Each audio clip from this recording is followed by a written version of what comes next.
There are some doors in this world that were never built for people to walk through. Some weren't built at all. They simply appeared where something terrible had once happened. In the small, dying town of Barrow Creek, every local whispered about the door with no frame. A wooden panel standing upright in a vacant lot, leaning against nothing, belonging to no house, surviving every storm without ever falling. The teenagers dared each other to touch it. The old folks warned their children never to look at it. And for decades, it simply existed, waiting with unnatural patience. But the strangest thing wasn't the door itself. It was the rule tied to it. Anyone could push it.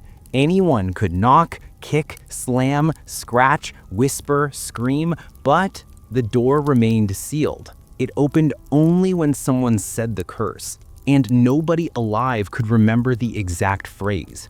Until a curious boy named Daniel Edwards found a dusty notebook in his grandmother's attic, a notebook filled with strange symbols, sketches of that impossible door, and a line written over and over again like someone had been practicing a forbidden spell. A line that, once spoken, would open whatever waited behind the door. Daniel sat in the cramped attic of his grandmother's house, the single yellow bulb buzzing above him, casting trembling shadows over the stacks of dusty boxes that smelled of old cedar and forgotten memories, the floorboards cold beneath his legs as he flipped through the brittle notebook he'd found wedged behind an old trunk. The pages were filled with spidery handwriting and drawings that made his stomach twist. Sketches of a freestanding door in the middle of an empty field, drawn from different angles, as though the artist had circled it over and over, unable to leave. Every page had the same phrase scribbled in the margins, repeated so many times that the ink had bled through. Say it only once, never twice. Daniel felt the attic grow colder as he traced the faded words with his finger, noticing something strange. The handwriting changed halfway through the book, becoming more frantic, slanted, as if the writer had been rushing or trembling. Finally, on the last filled page, he found a phrase circled aggressively, nearly carved into the paper with the pressure of the pen. Beneath it were streaks that looked too much like dried blood to be ink. As Daniel whispered the phrase under his breath, testing the sound of it, the attic light flickered violently, and a heavy thud echoed through the house, as if something downstairs had moved for the first time in years. Daniel froze, the notebook trembling in his hands, his grandmother calling his name weakly from the living room below, her voice shaking with fear in a way he had never heard before. "Daniel," she whispered, "tell me you didn't read anything out loud." The night bled slowly through the cracks of Daniel's worn-out farmhouse as he sat alone in the living room, the only light coming from a weak lamp that buzzed as though annoyed at being awake. The storm outside had grown more vicious, slamming cold sheets of rain against the window panes until the whole house trembled under the weight of every gust. Daniel kept glancing toward the hallway, the one place he absolutely did not want to look, because he already knew that the ancient wooden door at the far end was waiting for him. He had lived in this house for 3 years and never touched that door even once. The previous owner had warned him that it opens only after a curse is spoken, and Daniel had laughed at the idea at the time, chalking it up to rural superstition. But tonight, something had changed in the air. The house wasn't acting like it normally did during storms. It felt alert, awake, listening. Daniel heard the first whisper shortly after midnight, thin as thread sliding between the floorboards like a draft of words instead of air. It was faint, barely identifiable as speech, but it became louder each minute until Daniel could no longer pretend it was the wind. The voice wasn't coming from the hallway or the old door. It was coming from beneath him. He slowly lowered himself to the floor, pressing his ear against the scraped wooden planks. From below, the whispering sharpened into broken syllables, as though someone trapped under the house was trying to force out a sentence with a cracked throat and ruined lungs. Daniel, it hissed. His name, unmistakably. He scrambled back, knocking over the lamp, and the room plunged into a violent, trembling darkness illuminated only by flashes of lightning. The whispers grew excited, almost eager, as if the darkness had given them permission to speak clearly. Now the voice pleaded, "Say it, say the curse, let me out." Daniel's breath trembled in his chest as he held onto the wall to keep from falling over. No part of him wanted to move toward the hallway, yet he found his feet betraying him. He began walking as though someone else had slipped their hand into his bones and was puppeteering him step by step forward. The house continued to whisper beneath him, long, stretched syllables, urging him to speak something he did not yet know. When he reached the hallway, the air suddenly dropped 10 degrees, freezing enough that his breath curled visibly. Another lightning flash exposed the door at the end, tall, crooked, swollen from age, its wood bending inward as though something large inside had been pressing against it for years. Daniel stood frozen, terrified to even blink, because the door moved slightly, as if it had inhaled. The whisper below the floorboards snapped sharply into a series of clicks and guttural phrases, none of which belonged to any language Daniel had heard before. Each sound clawed at his ears, tightening around his skull until he felt a headache forming behind his eyes. He turned to run, but the whisper hissed, "If you don't say it, it will say you." He froze again, trembling, because he didn't understand what that meant, yet he felt certain it wasn't a metaphor. The voice rose upward through the floor, climbing into the walls, the ceiling, the air around him, swirling until every corner of the hallway vibrated with identical words spoken in unison. "Speak the curse, speak the curse, speak the curse." Daniel clamped his palms over his ears, but the sound drilled through his hands like cold needles. The lights flickered violently, the entire hallway darkening except for a single dim beam shining directly on the old door, highlighting it like a stage prop waiting for a performer. Daniel whispered, "I don't know the curse," but a voice answered from right behind him, so close that he could feel its cold breath graze his neck. "You've always known." Daniel spun around, but no one was there. His pulse hammered as he struggled to breathe through the rising panic. Another crack of lightning illuminated a shadow along the wall, one that did not belong to him.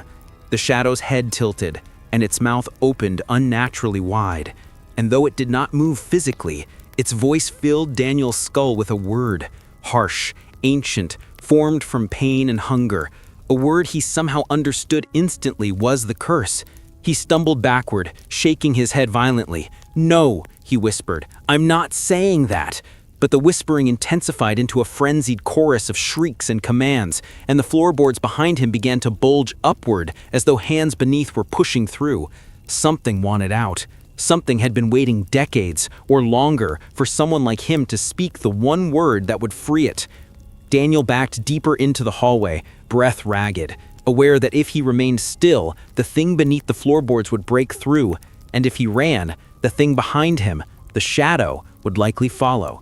His eyes kept darting toward the old door. The house shook violently, dust raining from the ceiling, the whisper becoming a scream of demand. "Say it." Daniel felt his mind cracking under the pressure. He closed his eyes, pressing his forehead against the wall. The curse pounded in his skull like a heartbeat. He shook uncontrollably as he whispered, "If I say it, the door will open." And from everywhere and nowhere, the answer hissed back, "Yes."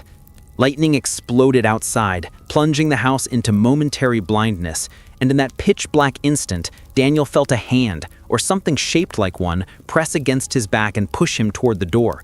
The whisper fell suddenly silent, leaving only the storm and Daniel's trembling breath. He stood inches from the door now, staring at the crooked wood, feeling the presence behind it leaning forward, waiting for the sound of a single cursed word. Daniel opened his mouth, and something on the other side of the door exhaled in anticipation. Daniel stood before the ancient door, trembling so hard his teeth clicked like loose stones inside his skull, and even though the storm outside still howled against the windows, the hallway felt impossibly quiet. Quiet in the way graveyards must feel seconds before something starts clawing its way out of the soil. His breath fogged in the freezing air as he pressed his palm against the door, feeling the wood pulse faintly, like the steady throbbing of a living creature buried just behind it. The curse echoed over and over inside his skull, each repetition growing sharper, heavier, pressing against his thoughts until he could barely remember anything other than that single, jagged word. He didn't want to say it. Every instinct inside him screamed that uttering it would be the worst possible mistake a human could make, but the house didn't care about instincts, or fear, or sanity. It cared only about release, and Daniel realized with slowly rising horror that the whispering pressure beneath the floorboards had now gone silent, not because the voices were gone, but because they were waiting for him to do exactly what the thing behind the door wanted. He swallowed, trying to steady his voice, but the moment he opened his mouth, the lights in the hallway flickered violently, buzzing and popping as the shadows on the walls stretched toward him, reaching with elongated fingers that twitched as though eager to grab his throat and pry it open so the curse could spill out. Daniel stumbled backward, but the shadows moved with him, their elongated bodies slipping across the walls like living stains.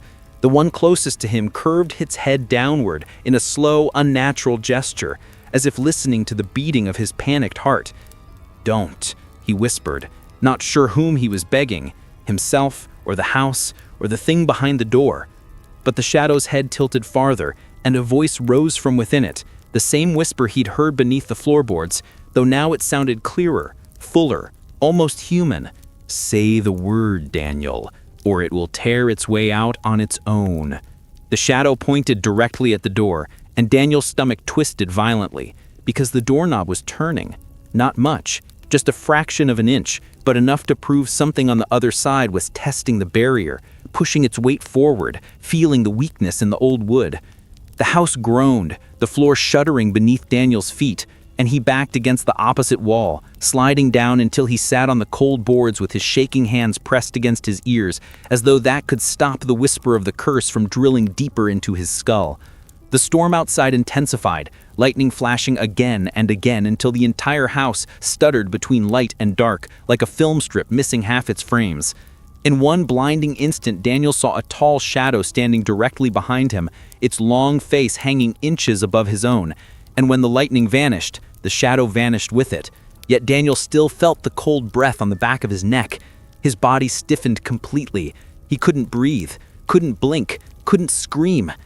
And then the whisper returned, this time inside his ear, impossibly close, spoken with a voice that sounded swollen with glee. "Let it in." Daniel jolted forward, scrambling across the hallway, panting violently, his thoughts breaking apart as he slammed into the opposite wall. The door rattled then, its hinges whining like a wounded animal. The knob twisted again, harder this time, then stopped abruptly, as though whatever was behind it sensed Daniel's hesitation and wanted him to know that it could wait. It had been waiting far longer than he had been alive.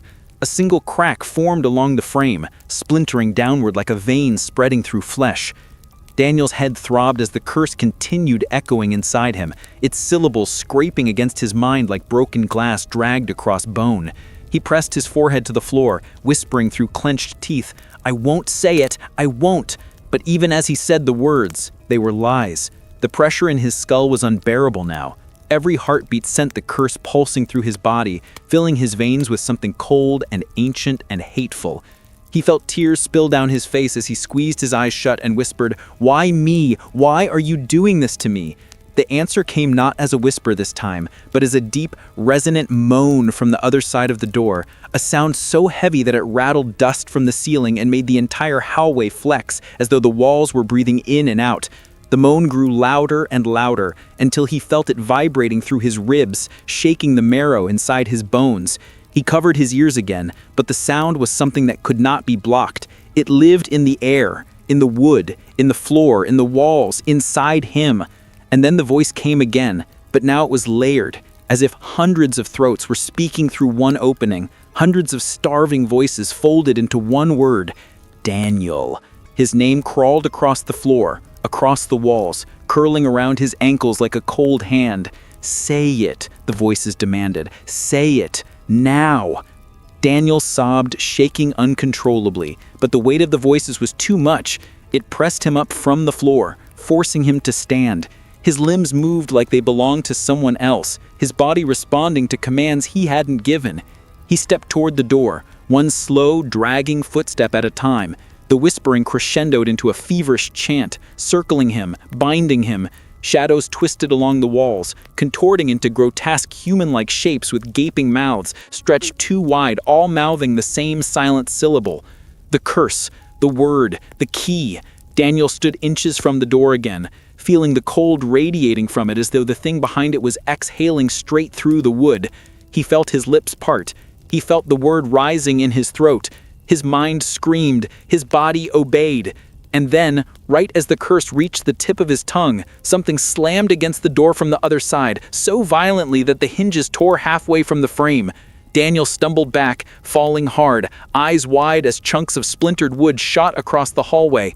A long, jagged crack had opened down the length of the door, wide enough for darkness to seep through. Darkness that moved like smoke and pulsed like a heartbeat.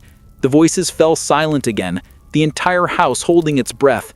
The storm outside stopped. The air stilled. Even Daniel's own heartbeat felt muted, swallowed by the quiet. And in that crushing silence, a single voice, calm and low and impossibly deep, spoke through the crack in the door. "If you won't say it, I will." The curse formed inside the darkness, curling into a guttural, ancient growl. Daniel's eyes widened in horror. The thing behind the door was about to speak the curse itself, and if it said it instead of him, the consequences would be far worse. The curse rolled through the crack in the door in a voice so deep it felt like it was being spoken by the house itself, rather than any creature trapped behind the wooden barrier. And Daniel felt his entire body jolt with a paralyzing cold that shot up his spine and locked his muscles in place as the syllables reverberated through the hallway like waves of pressure pushing the air out of the walls. The moment the entity began to speak, the temperature dropped so sharply that Daniel's breath turned to thick fog, drifting from his mouth and tremors that matched the shaking of his hands, and every shadow lining the hallway recoiled at once, as if even they were afraid of the word being formed. The darkness seeped farther from the crack in the door, curling upward like thick black smoke before spreading across the ceiling in tendrils, each one dragging itself slowly along the plaster as though searching the house for new places to root into. Daniel tried to crawl away, but his palms slipped on the freezing wooden floor as a heavy pressure settled over him, a weight so massive it pinned him down without even touching him physically, as if gravity itself had chosen to punish him for allowing the entity to get this far. His heartbeat thudded so loudly inside his ears that he barely heard the creak of the staircase behind him, or the soft shifting of the door as the thing behind it pushed its face closer to the widening crack. The curse was almost complete. Daniel sensed it, not in his ears but in his mind, a wrenching, twisting pull that threatened to snap his sanity like a frayed wire. He pressed his forehead to the floor, squeezing his eyes shut, but that didn't help. The word was inside him now, grinding against his thoughts, sinking into the deepest part of his memory as if engraving itself directly onto his skull. The moment the entity finished speaking it, the door would break, the barrier would be shattered, and Daniel would no longer be an intruder in this house. He would be something far worse. "Stop," he rasped, gripping the floorboards so tightly they creaked under his fingers, but his voice was small and useless, swallowed instantly by the darkness spreading above him. The house vibrated, timbers straining, walls flexing inward, the ceiling cracking overhead as if the structure was bending under an invisible force. Daniel felt the boards beneath his chest shift as though the floor itself had become aware of him, breathing with a slow, hungry rhythm. Then he felt a pulse, like a heartbeat. The house thumped once, then twice, then again stronger, louder, until dust rained down from the ceiling and the old chandelier in the foyer began swaying violently, its gloss ornaments clinking in a frantic metallic rhythm that matched the tempo of the curse being spoken. For a terrible moment, Daniel understood. The house wasn't just cursed. The house was alive, and it wanted him. As the entity behind the door reached the final syllables of the curse, Daniel felt his jaw begin to move on its own, the muscles in his face tightening and loosening as though invisible fingers were gripping both sides of his head and guiding his mouth open. His teeth clacked together hard enough that pain shot down his neck, yet still he couldn't stop his lips from parting. It was making him speak with it. His voice trembled involuntarily, aligning itself with the monstrous tone spilling through the crack in the door. His throat tightened, forcing air upward, shaping sound, preparing to mimic the final syllable like an unwilling participant in a ritual he never should have discovered. He clamped both hands over his mouth, trying to trap the sound before it could escape, but icy fingers, shadows shaped like hands, wrapped around his wrists and pulled them away, pinning them to the floor.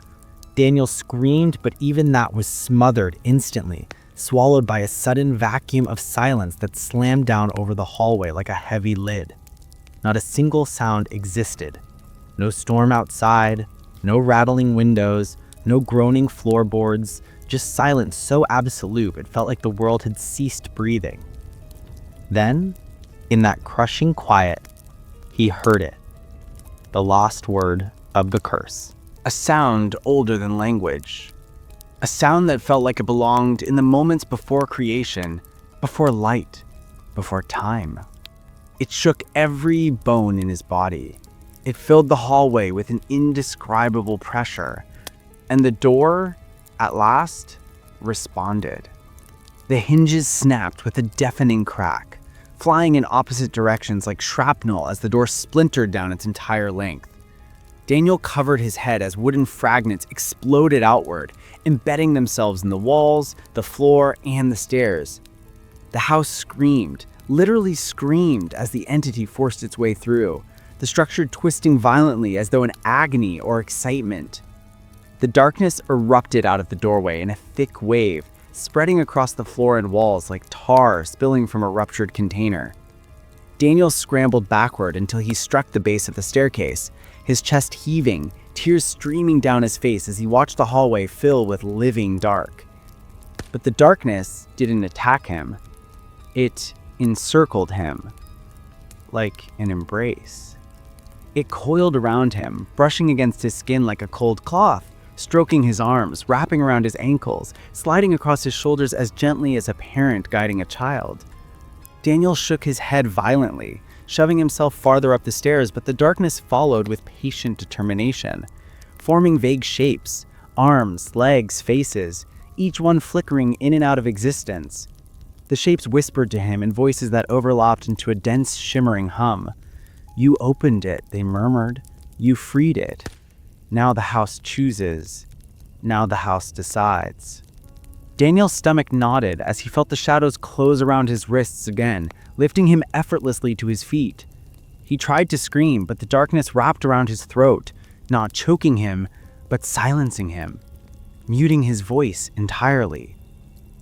Then the house spoke, not through whispers, not through shadows, through the walls themselves. "You belong to me."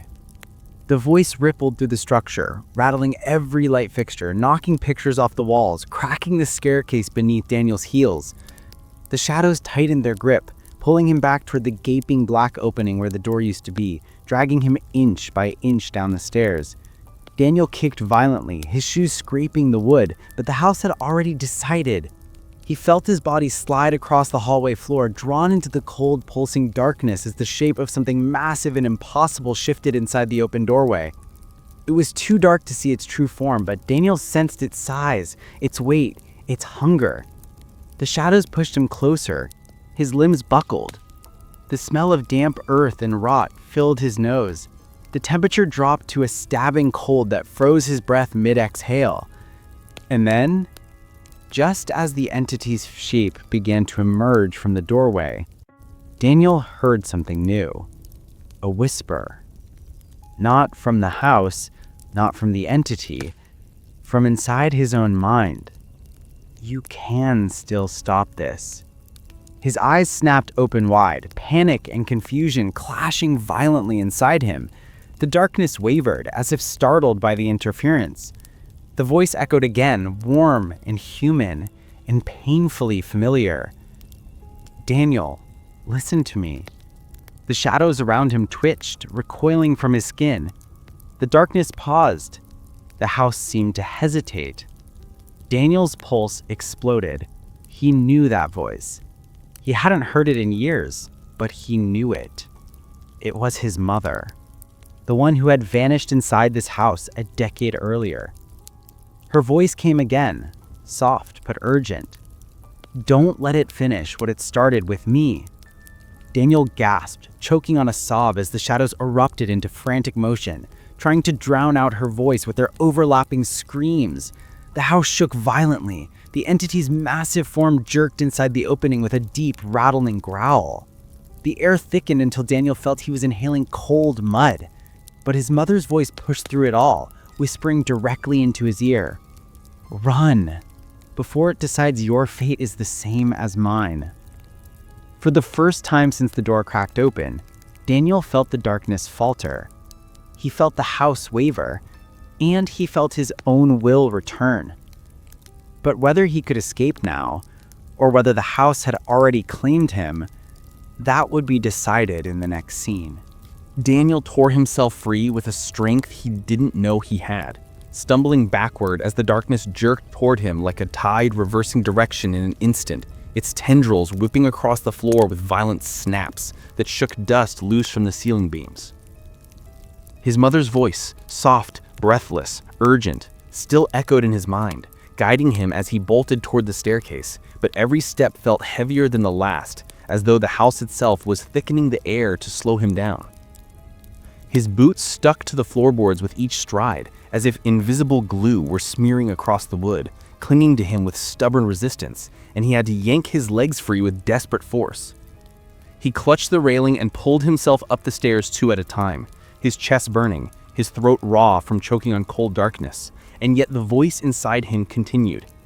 "Keep going, don't stop, not even for a breath." Daniel sprinted into the upstairs hallway, just as the shadows burst up the stairs behind him, slamming into the walls and warping them inward like rubber. The wallpaper bubbled, the wooden frames twisted, and the floor beneath him bowed dangerously, pulsing like a giant heartbeat. Thump, thump, thump, trying to synchronize with his own. Daniel felt the floor drag at him again, the grain of the wood stretching like tendrils that curled around his ankles with a sticky, pulsing warmth that suggested veins, blood, flesh.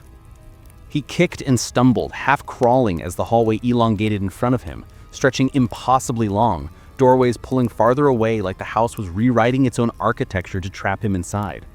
Behind him, the mass of darkness surged like a living storm, filling the staircase with a thick, tar-like fog that hissed and whispered his name in 100 overlapping voices. Some belonging to the entity, some belonging to children, others to adults, and some sounding disturbingly close to his own voice. Daniel's vision blurred as the hallway lights flickered, flashing bright white for half a second before plunging into blackness again, giving him glimpses of faces forming in the dark behind him. Faces of people with their mouths stretched wide in silent screams, eyes vacant and glassy, bodies contorted as if crushed by invisible force. The darkness consumed them again in the next flash. Daniel slammed against the wall, pushing himself toward the nearest door, only to find the knob melting into the wood like wax, sealing itself over the moment he touched it. He cursed aloud, beating his fist against the barrier until splinters stabbed into his knuckles. But the house only groaned back at him, the sound vibrating so deeply he could feel it in his teeth. "Daniel, your left," his mother's voice urged, and he spun just in time to see a thin slit of light leaking beneath a half-open door at the end of the hall, farther than it should have been, but still the only point of escape he had. He ran toward it, ignoring the way the walls bowed inward like lungs exhaling, ignoring the cracks racing across the ceiling, ignoring the hands, actual hands, that began to push out from the wallpaper, their fingertips stretching to floral pattern like skin before snapping out toward him. He ducked, dodged, leapt, his breath coming out in sharp gasps as he slapped the last stretch of wall away and finally reached the door, shoving it open with both hands. He stumbled inside, slammed the door behind him, and locked it, even though he knew a lock meant nothing to something that could reshape an entire house. The room was pitch black, but he recognized it immediately. His mother's old bedroom, the place where she had last been seen. The air felt colder here, heavier, with memories and something worse. He pressed his back to the door, listening, as the darkness outside slammed against it once, twice, then began to ooze through the gaps beneath the frame like thick smoke. "Don't let it in here," his mother whispered frantically. "Not here. Not where it took me." Daniel dragged a dresser in front of the door, then a nightstand, then a chair. Anything he could reach in the dark, stacking them desperately into a barricade that rattled with each thundering impact from the hallway. The door groaned, its hinges bending inward as the curse-driven force pressed harder, warping the wood and sending a long crack down the center. Daniel backed away, his breath shaking, his hands trembling so violently he could barely steady himself. He stumbled into the center of the room, stepping onto something soft. His heart lurched as he realized it was a rug, covering a large, uneven bulge in the floorboards. He crouched down, pulling the rug aside. A hatch. Small. Old. Metal. Its edges stained with something dark. He swallowed hard. "Daniel," his mother whispered again, her voice lower now, filled with dread. "That's where he keeps what he takes." The door behind him shrieked as something sharp dragged across its surface. Daniel backed toward the hatch instinctively, torn between the horror pressing at the door and the unknown nightmare below. The shadows outside whispered the curse again in broken fragments, trying to pull him back into its rhythm, to force the ancient words into his mind so the house could reclaim him fully. Daniel clapped his hands over his ears, shaking his head violently, but the whispers seeped through his palms as though his skull were porous. The door bulged inward, wood groaning under pressure it could not withstand. A final crack split the barricade. The dresser slid an inch across the floor. The nightstand toppled forward. And Daniel realized he had seconds left. He grabbed the hatch ring, yanked it upward with all his strength, and a breath of icy air rushed upward, carrying with it the faint, unmistakable scent of old perfume, his mother's perfume. He hesitated only a heartbeat. Then he climbed down. The door exploded inward behind him as he pulled the hatch closed, plunging him into total darkness. The sound of splintering wood echoed above him, followed by a deep, rumbling growl, and Daniel descended the narrow ladder into a place the curse had been trying to drag him toward since the moment he first spoke it. A place where the entity kept its unfinished victims. The place where the house's hunger truly lived. And what waited in that basement would decide whether he ever saw the world outside again. Daniel descended the last rung of the ladder and felt his boots sink into something soft and cold, like damp soil. But when he crouched and ran his fingers across the ground, it wasn't dirt at all. It was fabric, clothing. Dozens of shirts, sweaters, pants, children's pajamas, a woman's cardigan still holding the faint scent of lavender perfume. The air was icy and stale, thick with dust that tasted metallic on his tongue. And the darkness was so complete it felt like a weight pressing against his eyeballs. Above him, something massive moved across the floorboards, the thing that had broken through the bedroom door, its heavy limbs dragging with a wet scraping sound, slow, deliberate, patient, as if it knew exactly where he had gone and was savoring the moment before coming after him. Daniel pressed himself against the wall, feeling damp concrete beneath his palms, and forced his breathing into shallow, silent sips of air. But the stench of old rot rising from the piles of abandoned clothing clawed at his throat and made him gag. As his eyes adjusted, he noticed faint lines etched into the concrete walls around him, scratches made by fingernails, some shallow, others deep enough to leave grooves carved into the stone. His skin prickled. These weren't storage scratches. These were the marks of people trying to escape. A soft, familiar gasp filled the room. "Daniel?" The voice was trembling, weak, nearby. His heart slammed into his ribs as he whipped his head toward the sound. A shape sat curled in the far corner, knees pulled to chest, hair tangled, body trembling like a candle flame in a draft. It took him 2 seconds to recognize the silhouette. 2 seconds to realize he was staring at the impossible. "Mom?" he whispered, stepping closer on trembling legs. She lifted her face, and even in the pitch darkness, he could see the exhausted tear streaks cutting down her cheeks, the hollowed-out eyes that looked as though they'd been staring into black for years, and the sharp, frantic relief that lit her expression when she saw him. She tried to stand, but her legs buckled beneath her. Daniel rushed forward and caught her as she collapsed into his arms, her body cold and frail, as if the house had drained the warmth from her slowly over a decade. "You shouldn't have come," she whispered against her shoulder, her voice cracking. "It doesn't let us leave. Once it chooses you, you belong to it."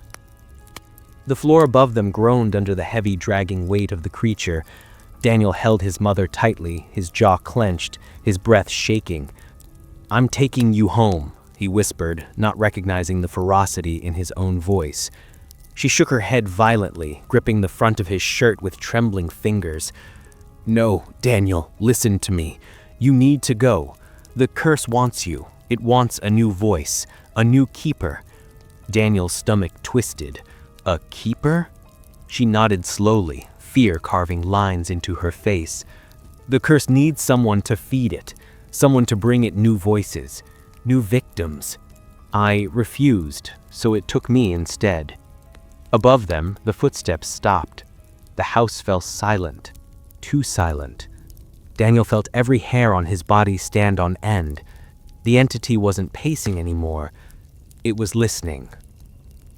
Then the whisper came through the ceiling, not in the creature's voice, in his voice. Mom? Daniel froze. The voice repeated, louder, mimicking the exact tone of his earlier whisper, stretching it, twisting it. Mom?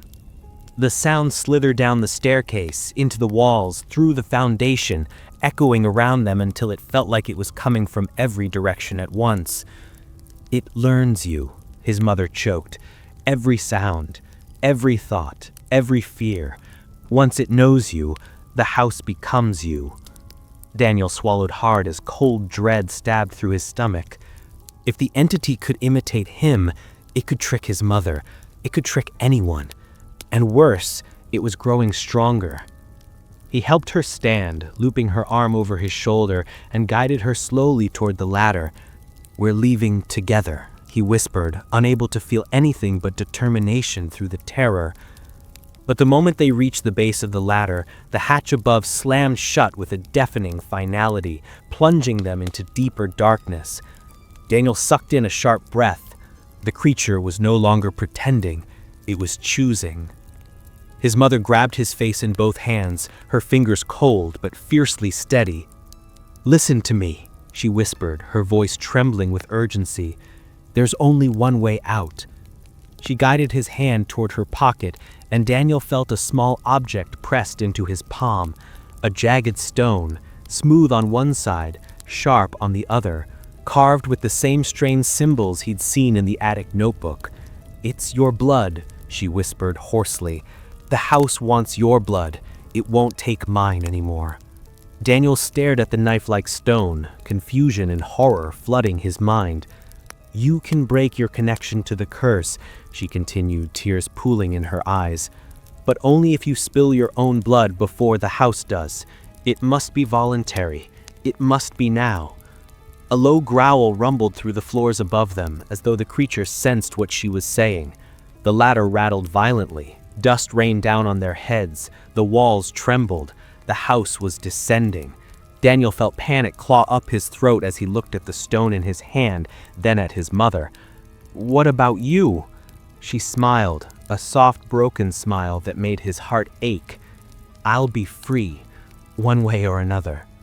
Before he could argue, the darkness in the basement surged with sudden violent force, flooding the room in a wave of icy black that knocked Daniel to the floor and pulled his mother from his arms. He reached for her, screaming her name, but the shadows wrapped around her like chains, dragging her toward the far wall. She didn't resist. She looked at him with a steady, heartbreaking calm. Daniel, go. The shadows swallowed her. The house shuddered with triumphant hunger as the entity's massive form slid down through the hatch, squeezing itself into the basement like a grotesque birth, its enormous limbs scraping the concrete, its head, if it even had a head, bending unnaturally as it forced itself into the cramped darkness. Daniel scrambled backwards, gripping the stone so tightly it cut into his palm. The room shrank around him as the creature's presence consumed every inch of space. Its whisper filled his skull, thick and suffocating. You belong to me. Daniel raised the stone. His hand trembled. The entity lunged, and Daniel drove the sharp edge of the stone deep into the center of his palm. Blood splattered onto the floor. Everything stopped. The creature froze mid-lunge, darkness rippling around it like a disrupted reflection. The basement walls glowed faintly with symbols he hadn't noticed before, sigils carved into the stone by generations before him, now pulsing with life as his blood soaked into the floor. The darkness recoiled violently, screaming in a deafening chorus that shook the entire house. Daniel collapsed to his knees, clutching his bleeding hand, as the shadows exploded backwards, retreating into the cracks of the walls, up the ladder, through the ceiling, shrieking in agony as the ancient bond snapped. A sound like splitting timber roared through the house. The entire structure began to collapse. Daniel crawled toward the ladder, dragging himself upward with his good hand. He pushed the hatch open and stumbled into the ruined bedroom as the house buckled around him. With a final burst of strength, he sprinted through the collapsing hallway, down the shattered stairs, and through the front door just as the entire house imploded behind him in a thunderous roar, collapsing inward like a dying beast. Dust and splinters rained down. Silence slowly settled over the ruins. Daniel stood in the moonlit yard, blood dripping from his palm, chest heaving, tears streaming down his face. The cursed house lay in a heap of twisted wood and broken stone. But somewhere deep beneath it, in the rubble, in the shadows, he heard one final whisper. Not from the creature, not from the house, from his mother. Run, Daniel, before another door finds you. And then the ruins fell completely silent. The curse was broken, but curses never die. They only choose someone else.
you. Hope you like my no copyright sound videos. You can download it for free. I make no copyright videos so you can use it on your YouTube videos, YouTube vlogs. I upload free videos to help YouTube content creators. If you like my hard work, please consider subscribing and like this video, share it, and also ask me in comment if you want any other kind of music or sound. I will be glad to upload for you all. Thank you very much. Have a good day.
I'm Shu. Hope you like my no copyright sound videos. You can download it for free.